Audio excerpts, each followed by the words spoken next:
KPU RI sampaikan update perkembangan pendaftaran calon peserta pemilu 2024 di hari kelima. Ketua Divisi Bidang Teknis KPU RI, Idam Khalid menyampaikan, berkas pendaftaran Partai Demokrat telah lengkap. Usai melakukan pendaftaran, Partai Demokrat hanya memerlukan waktu 58 menit untuk KPU melakukan proses verifikasi dokumen. Sampai dengan hari kelima pendaftaran, sudah tercatat ada 9 partai politik yang terdaftar dan terverifikasi, yakni PDIP, PKP, PKS, PBB, Perindo, Nasdem, PKN, Garuda, dan Demokrat. Terima kasih atas kehadiran teman-teman media. Kita tetap seperti komitmen kita sepanjang ada partai politik yang dalam durasi waktu 1 sampai 14 Agustus melakukan pendaftaran, berapapun jumlahnya di tiap hari itu kami akan lakukan semacam konferensi gitu untuk memberikan perkembangan update dari proses pendaftaran kita.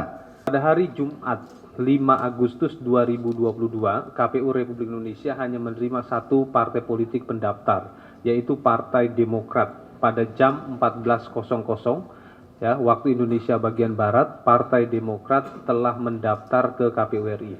Kemudian 58 menit kemudian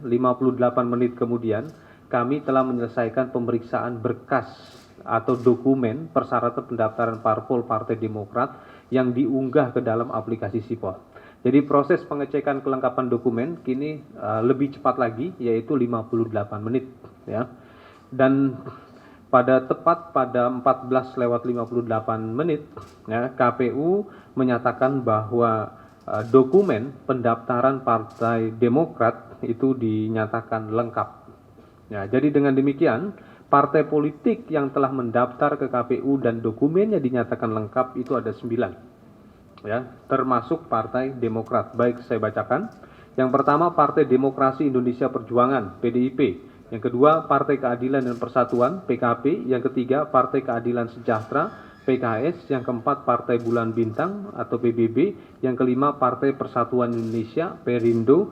Yang keenam, Partai Nasdem. Yang ketujuh, Partai Kebangkitan Nusantara, PKN. Yang kedelapan, Partai Garda Perubahan Indonesia atau Partai Garuda. Yang kesembilan, Partai Demokrat. Jadi totalnya ada 9 partai politik yang dokumennya telah dinyatakan lengkap. Dari Jakarta, Galuh Anggara Muhammad Solehan melaporkan untuk Sinpo TV.